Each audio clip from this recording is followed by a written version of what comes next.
جو گاؤں میں ہمارا ساتھ دینے لگی تھی اور ہم لوگوں کی جو ہمیں کافی پروموٹ کیا جانے لگا تھا، اور کافی لوگ ہمیں اپریشیٹ کر رہے تھے. کچھ لوگوں سے برداشت نہیں ہوا کہ ہم لوگ بھی ترقی کریں. کہ آپ دیکھیں کبھی آپ آؤٹ آف کنٹری گئی ہوں، وہاں پہ جو خواجہ سرا ہیں، منسٹر ہیں، پرائم منسٹر ہیں، اور پولیس میں ہیں، ڈاکٹر ہیں، ہر اچھے عہدے پہ ہیں. لیکن ہمارے پاکستان میں ایسا نہیں ہے، کیونکہ پتہ نہیں ہمارے پاکستان، حالانکہ یہ ایک مسلمان ملک ہے، یہاں پہ ہم لوگوں کو ایکسیپٹ ہی نہیں کیا جاتا ہے.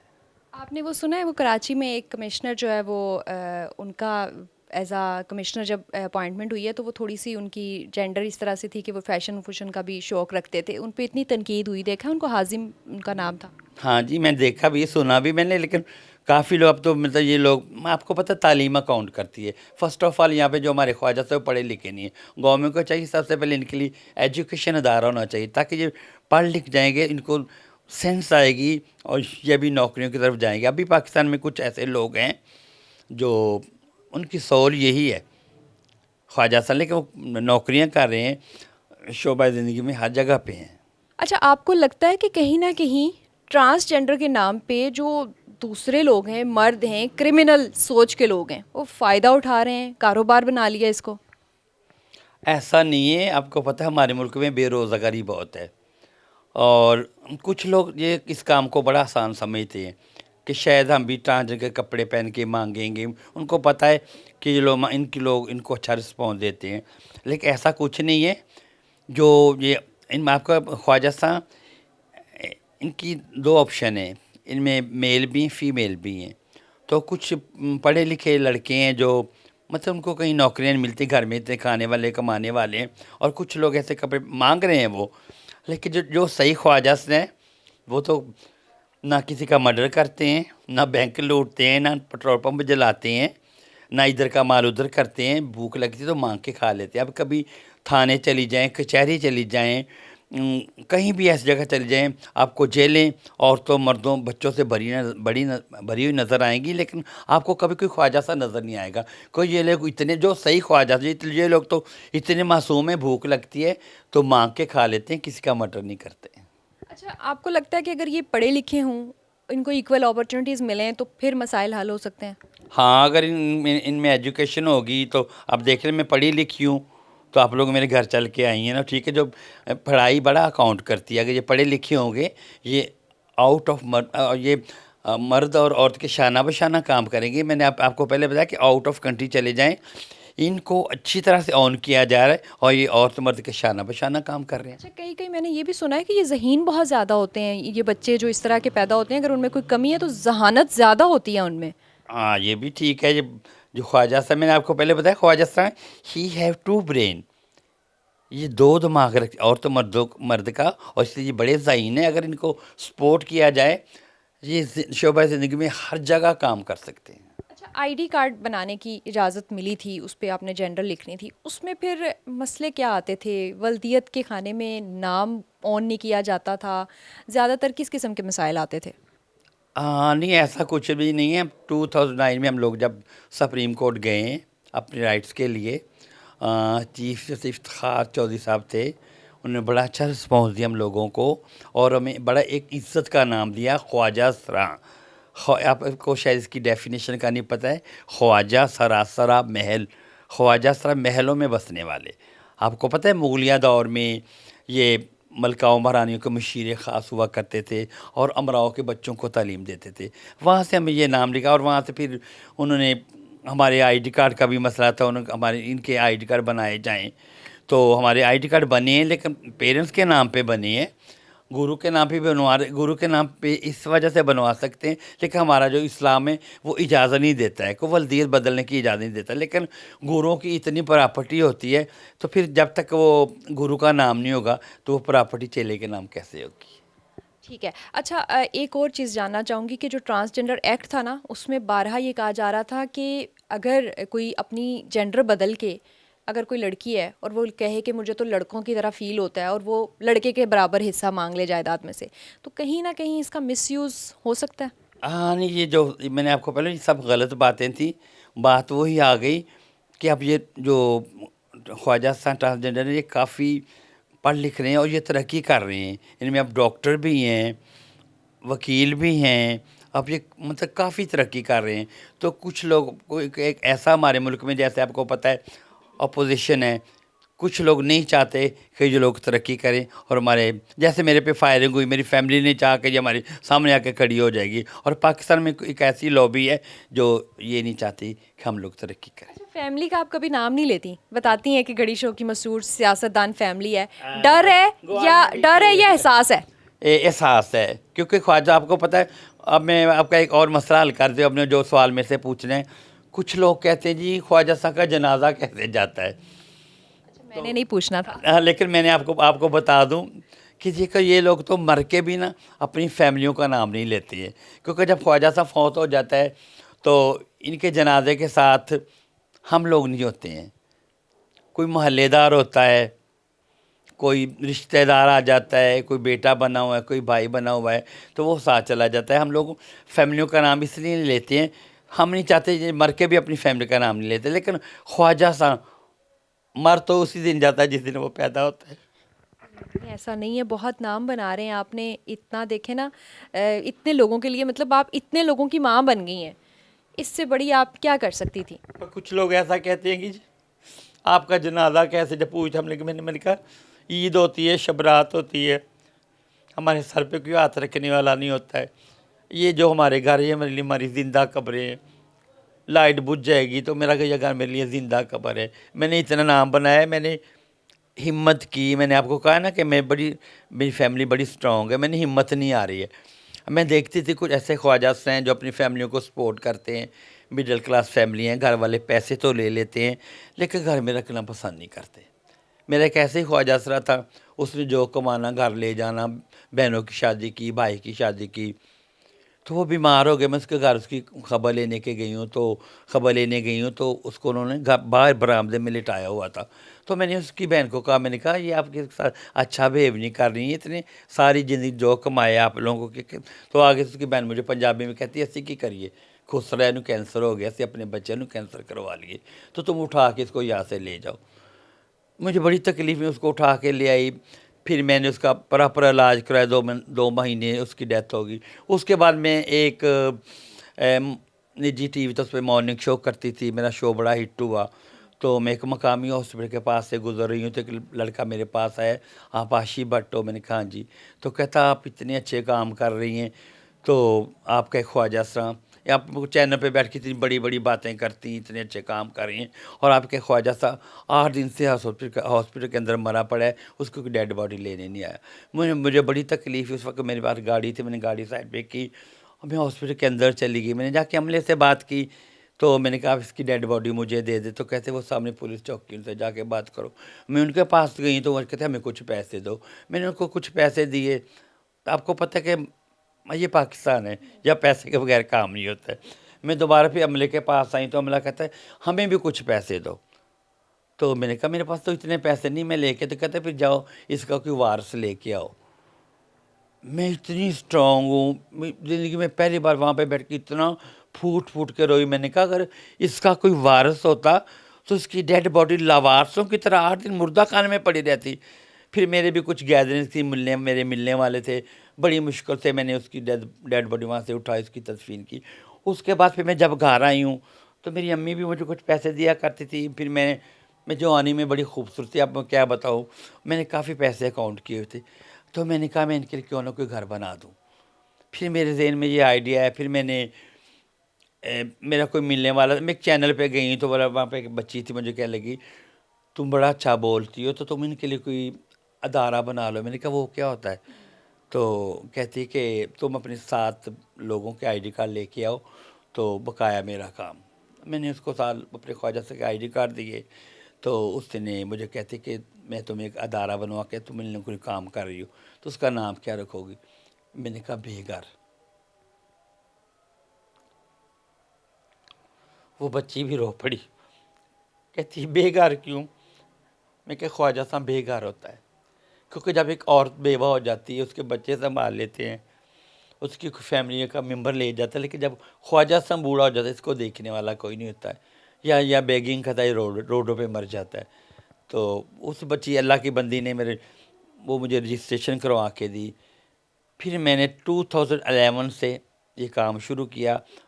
اب تو شاید ادارے کی آپ نے دیکھا ہے, اب تو میں نے مزید اور اس کا ڈبل سٹوری کر دی, کافی بڑھا دیا اس کو. تو پھر میں نے 1,25,00,000 روپے اپنی جوانی کی کمائی وہاں پہ لگا کے ان کے لیے شیلٹروں بنا دیا. مجھے کبھی کسی گورنمنٹ سپورٹ نہیں کیا ہے. حالانکہ ہمارے ملک میں پاکستان میں مہمان خانے بنائے جا رہے ہیں, یتیم خانے بنائے جاتے ہیں, دارالامان بنائے جاتے ہیں, مجھے آج تک کسی نے سپورٹ نہیں کیا. میں اپنی مدد آپ کے تحت کام کر رہی ہوں. میری کچھ گیدرنگ ہے, کچھ بچے جن کو میں نے جوانی میں لوریاں دی, کچھ بچی ہیں جو مجھے ہیلپ آؤٹ کرتے ہیں. اور سب سے پہلے بابا محمد یحییٰ خان جو کسی تعارف کے محتاج نہیں, مصنف رائٹر, کافی کتابوں کے مصنف ہیں, اور وہ مجھے میری اس شیلٹروں کو بہت سپورٹ کر رہے ہیں. اور شکر الحمدللہ وہاں پہ کافی لوگ ہیں, کچھ 50+ ہیں, 80+ ہیں, 60+ ہیں, اور کچھ ایسے لوگ ہیں جن کو HIV پازیٹیو ہے, نیگیٹو ہے, ہیپیٹائٹس C ہے, B ہے, کوئی ایسا مورک مرض ہے کوئی اپنے پاس رکھنا پسند نہیں کرتا. اور وہاں پہ لوگ موجود ہیں, اور پورے پاکستان میں وہاں پہ جو بھی ایسا خواجہ تھا وہاں پہ آ کے رہ سکتا ہے. آپ نے تو جسٹیفائی کر دیا نا کہ اگر اللہ تعالیٰ نے ایسے بنایا تو آپ نے ہمت نہیں ہاری اور اتنا زبردست کام کیا. تھوڑا سا آپ کی انیشیل لائف کی طرف چلتے ہیں. جوانی میں آپ نے بہت سارے کام بھی کیے. جس ایریا میں ہم بیٹھے ہوئے ہیں اس کو بہت اچھا نہیں سمجھا جاتا تھا, لیکن ہم نے یہ بھی سنا کہ یہاں سے بہت بڑے بڑے آرٹسٹ بھی نکل کے گئے. کچھ اپنی میموریز شیئر کریں, کون کون آتا تھا یہاں سے, کون کون بن کر گیا؟ ہاں, یہ جو جس ایریا میں رہتی ہوں, کسی کو کہیں بھی پناہ نہیں ملتی, وہاں یہاں پہ آ کے رہ سکتا ہے. لیکن میرا گرو یہاں پہ نزدیک ہی رہتا تھا, تو پھر یہاں پہ میں آ گئی. یہ بازار حسن یہ ایک ٹیکنیکل ادارہ ہے. ہمارے ملک کی ہر بڑی ہیروین یہاں سے گئی ہے, ہر بڑی سنگر اسی بازار سے گئی ہے. یہاں پہ پہلے یہ آرٹ کا بازار تھا. اب سب بڑی ہیروین میں کس کا نام لوں؟ فردوس جی ہیں, بابرہ جی ہیں, انجمن جی ہیں, گوری جی ہیں, ہر بڑی ہیروین اسی بازار سے گئی ہے. تو پہلے یہ ایک ٹیکنیکل ادارہ تھا, یہاں پہ لوگ آتے تھے, ایک مخصوص ٹائم تھا 11 سے لے کے بجے تک, اور 350 آفس لگتے تھے. یہاں پہ بڑے بڑے سیاستدان میں نے جن کو دیکھا ہے, مصطفیٰ خار کو میں نے دیکھا ہے, اور بھی کافی لوگ ہیں. میں نہیں کسی سے دشمنی ڈالنا چاہتی. اور اس بازار میں بڑے بڑے مشرف وغیرہ بھی یہاں آتے رہے. ہاں, مشرف آتے نہیں تھے. مشرف کو اللہ ان کو جنت الفردوس میں اعلیٰ مقام دے. ان کو گانے کا بڑا شوق تھا, سیکھنے کا, سننے کا. وہ اپنی کوٹھی میں یہ سارا سسٹم ارینج کر لیتے تھے. آپ کو تو وہ ورلڈ کپ کے دوران عبدالقادر صاحب ان لوگوں کے ساتھ بھی دیکھا گیا ایونٹ میں. بتانا بھول گئی, جب یہ ہوا نہیں ہے ورلڈ کپ, تو مجھے کسی نے ادھر کینٹ میں نا پولو گراؤنڈ کے سامنے وہاں پہ ارینج کیا تھا. وہاں پہ یہ سب لوگ موجود تھے. خوشی میں میرا فنکشن کروایا گیا تھا. عبدالقادر تھے, عمران خان صاحب بھی تھے, لیکن وہ سامنے نہیں ہے, ویڈیو میں نہیں ہے. سبھی لوگ وہاں پہ موجود تھے. تو بڑا اچھا فنکشن ہوا تھا, مجھے بڑا اچھا رسپانس ملا, اور مجھے فخر ہے کہ جب ورلڈ کپ ہوا تھا میں نے فنکشن کیا. میاں نواز شریف, شہباز شریف وغیرہ انہوں نے بھی کبھی فنکشن اٹینڈ کیا ہو؟ نہیں جی, ان سے اب یہ لوگ کبھی ادھر نہیں آئے. آپ لوگ بھی نہیں گئے کبھی؟ ہم ان کی فیملیوں میں جاتی ہوں, فنکشنز کے لیے بلواتی ہیں مجھے, تو بڑا اچھا رسپانس دیتے ہیں. آپ نے الیکشن بھی لڑا, کچھ سوچا ہوگا کہ ملک کے سیاسی حالات بدلنے کے لیے کوئی سوچ ہوگی, کوئی ذہن میں کیا سوچ تھی؟ میں الیکشن اس لیے لڑ رہی تھی کہ میں چاہ رہی تھی کہ اسمبلی میں ہم لوگوں کی سیٹ ہو. جیسے ایک عورت کو سمجھتی ہے, ایک مرد کو سمجھتا ہے. ہمارا کوئی اپنا نمائندہ ہوگا تو ہمارے دکھ درد شیئر کرے گا. اسی وجہ سے میں الیکشن پہ کھڑی ہوئی تھی, لیکن کھڑے ہونے سے پہلے ہی مجھے لٹا دیا گیا. اب میرے ذہن میں میں زندگی میں کبھی الیکشن پہ نہیں کھڑی ہوں گی, کیونکہ میرے میں ہمت نہیں ہے. آپ میں تو بہت ہمت ہے. اچھا یہ بتائیں, موجودہ سیاسی جو دور ہے اس میں کس کو بہتر سمجھتی ہیں؟ میں تو یہی کہوں گی کہ یہاں پہ جو بھی آئے گا ملک کے لیے کوئی بھی نہیں سوچ رہا ہے. یہ اپوزیشن ہے, آپس میں لڑ کے مر رہے ہیں. تو غریب آدمی بھوکا مر رہا ہے. ہماری طرف دیکھیں, مجھے پتہ ہے ہم لوگ اپنا گھر کیسے چلاتے ہیں, میں اپنا شیلٹر روم کیسے چلاتی ہوں. یہاں پہ جس نے بھی آنا ہے اس سے ہمارے ملک کو لوٹ کر کھانا ہے. اس غریب عوام کی طرف کسی کی کوئی توجہ نہیں. اور سیاستدانوں وہی اچھا ہے جو ہمارے ملک کا احساس کرے گا. کسی کو تو آپ محمد بن قاسم سمجھتی ہوں گی نا, جو پاکستان کے حالات بہتر کر سکے موجودہ سیاستدانوں میں؟ جو بھی اچھا کام کرے گا وہی محمد بن قاسم ہوگا. فی الحال تو ابھی یہاں پہ